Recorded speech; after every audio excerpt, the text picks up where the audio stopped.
Well, joining us now to get a couple of quick reactions, we are joined by Dr. Sangeeta Reddy, the President of FICCI, also by Rashesh Shah, the past President of FICCI. We'll be joined by Nirmala Sitharaman as well, and Sandeep Somani joins us as well. I'd like to thank all of you very much for being with us. In fact, Ms. Kidwai is with us now as well. Let me just go across first to Sangeeta Reddy. Ma'am, has enough been done as far as the MSME sector is concerned? Does this guarantee lakhs of people employed in the sector some sort of stability that they now require? So Vishnu, clearly this is a significant step. I think the liquidity because of the sovereign guarantee is one of the most important things, and that's what we were asking for. And I think what seems to be a trend across from what the Prime Minister said yesterday and the Finance Minister said today. So number one is the direct measure of whatever is the fiscal. The second is the enabling measures to give access to liquidity. And the third is the reform aspect. The fourth again is to use whatever levers they have in their hand in terms of enable payments, protect to some degree by saying global tenders will have to be above 200 crores so that the MSMEs or the Indian companies can focus. Yeah. So everywhere you're seeing like a 360-degree approach, using some money, but we all know that we're cash constrained, so using a minimal amount of money and getting the maximum amount of value out of it. So without going into each step of the scenario, I want to call out on this very, I think, thoughtful theme.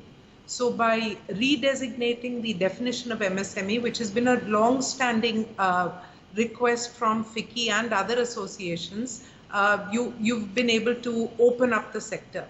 By giving access to the loan, you've created the liquidity. By opening up markets and ensuring that you get payment for those from the PSUs, you've eased the business of the company. So I really like that multi-sectorial approach or multifactorial approach which has been used in this strategy. But of course, we await more. Medium companies above 100 crores, the healthcare sector, other industries. But for today, I think this was a good beginning. Ms. Kidwai, would you agree that this was a good beginning? Some people would say that if one looks at priorities without for a moment taking away from the importance of MSMEs, then perhaps something desperately needed to have been done to deal with the situation of migrants, tens of thousands of whom, lakhs perhaps, are on the roads right now. There was no immediate relief package there announced today. Is that a matter of concern?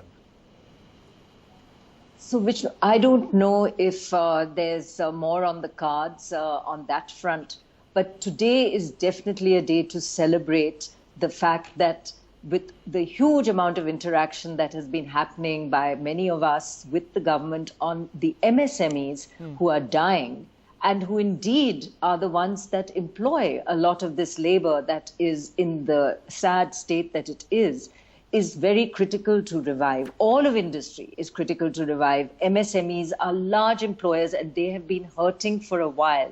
They were weak going into the COVID situation, and today they are in a horrible state, being required often to pay salaries even where they do not have a business. So the lifeline that has been thrown is very, very critical.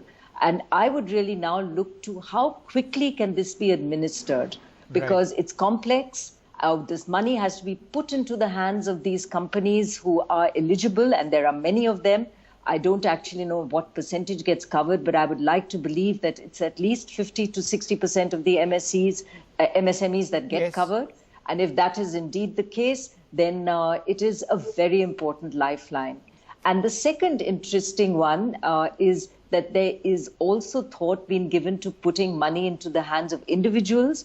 It isn't obviously a dole, it is deferment of payments, whether it's the TDS reduction, income tax refunds coming back faster, the Provident EPF contributions, both from the employer and employee, going down from 12 to 10. So these two, putting liquidity into the hands of individuals, and the second, the important steps that have been taken to recognize the needs of the MSMEs in terms of funding, I think to be lauded. All right, we'll talk about the tax component and TDS in just a few moments from now. But Mr. Shah, one of the points which is important is that in terms of the infusion of funds into MSMEs, there's a 20,000 crore amount of liquidity which can be infused into MSMEs which are stressed or they're non-performing assets. And they have then made a distinction and said that there is a 50,000 crore fund or which can be infused into MSMEs which have potential. So I think by making this distinction, the government is trying to support this entire sector depending on their future growth prospects and those who are still struggling to survive. Is that your sense as well? Absolutely. I think, for the last 18 months, we have been seeing that liquidity to MSMEs had been one of the major issues. And when we talk to a lot of MSMEs, the biggest challenge they had was access to liquidity and credit and capital. Of course, the normal business challenges of slowdown and all were there, but getting access to loans, collateral-free loans, and what was happening is as MSMEs got more stress, their access to capital also went away. So I think this is a great move. I think all the moves today, and I would call it announcement only 1.0, and right. The FM indicate that there are going to be a few more announcements like for the hospitality sector or healthcare sector or for the auto sector and real estate. I do hope some things come out. I think today large focus was on providing liquidity mainly to MSMEs and to NBFCs who are also largely providing liquidity and credit to MSMEs. So I think today was the main focus was liquidity. I do hope that in the short term, liquidity was very important because I think that was the first thing we had to get unclogged, right. Which should hopefully start happening. But I think after this, I am hoping that there will be some other new things announced for driving consumption and demand, because right. we need demand to be revived, right. And then eventually for investment, because investment will follow consumption, consumption will follow liquidity. So I think in a way it's a good start, and I do hope that FM's announcement 2.0 and 3.0 and 4.0, because I think she is only exhausted only 1/3 of the. Yeah, and that's a key point. There's a lot more which is expected, so we can't really have had it all today. But Mr. Somani, let me just come to you next, sir. In terms of a point it was raised earlier, the definition of MSMEs, I was taking down my notes and I noted the definition is being changed in favor of MSMEs. They need not worry about growing in size and losing benefits of status associated with the MSME tag, and the investment limit is also being revised upwards. Additionally, there are new criteria to define MSMEs, which includes turnover, and the differentiation between services and manufacturing MSMEs is being removed. So 3 or 4 separate decisions over there. How would this benefit the sector? So I think, as the President of FICCI said earlier, this is a long-standing matter which we have been liaising with the government, and it's been pending for a fairly long period of time.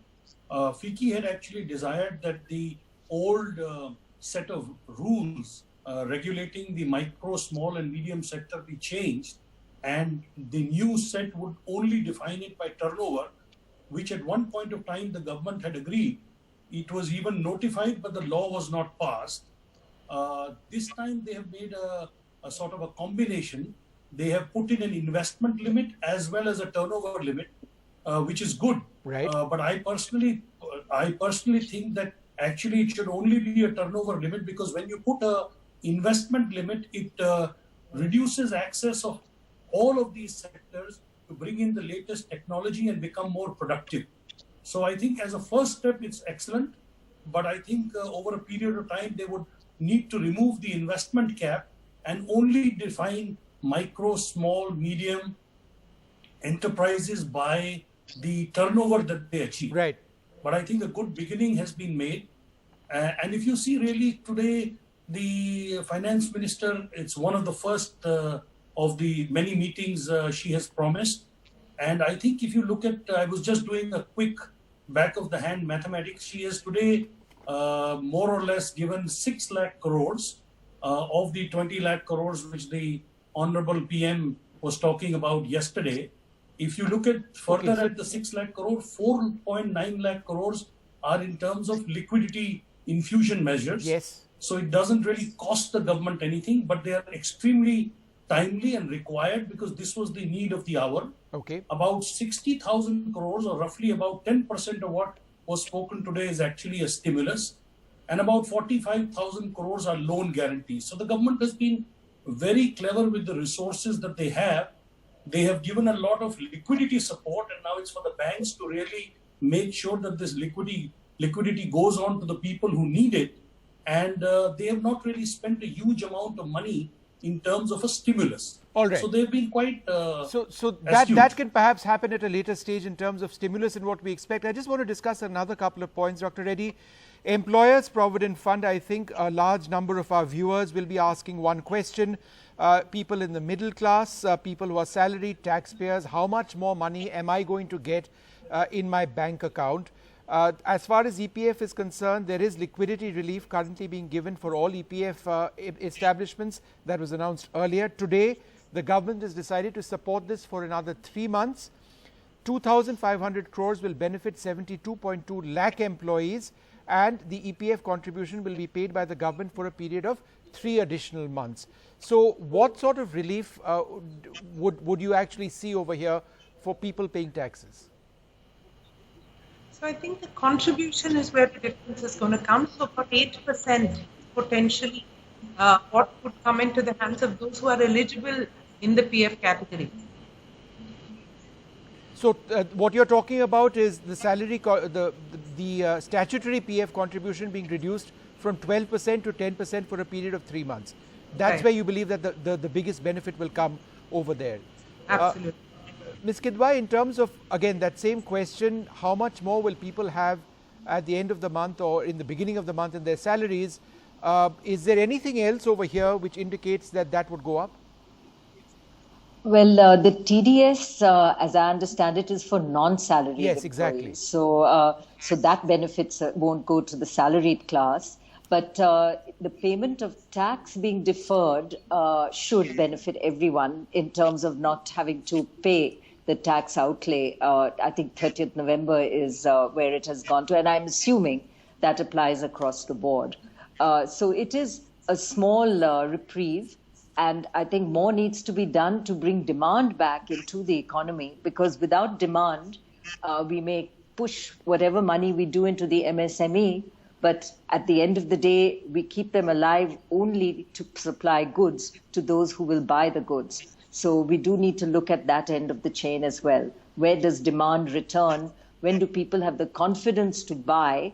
And when do they have the money to make those purchases? And therefore, Ms. Kidwai, are you optimistic that in the next couple of days, we'll see more schemes which actually enable people to have more cash in hand, the salaried class? Because otherwise, where's the demand going to come from? So it's two things, isn't it? One, when people believe that the companies they work for, small MSMEs, are indeed going to be alive and paying their salaries, that in itself brings the confidence to go and buy. The risk right now is those who are wondering whether they would have a job at all. Right. So when confidence returns, salary returns, it returns because the MSME is in a position to pay. I think that's one level that brings demand back. The other would, of course, be inflation. So I think the government's quite conscious of keeping inflation in check so that the money goes a long way in terms of what it purchases. And the third would, of course, be whatever we see in terms of tax reprieve. And this is the worrying one, because as of now, we don't know where the funding is going to come from.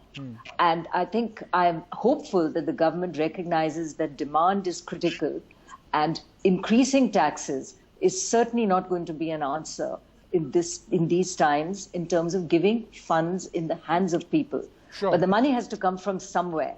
Right. So I'm assuming those borrowings, whether it's going to be tax-free I think that's bonds the big question. or Where is this NRI, all whatever coming is from? the big question. And Yeah. in fact, the minister said that she gave a part answer today, said a lot more will become clear in the days ahead.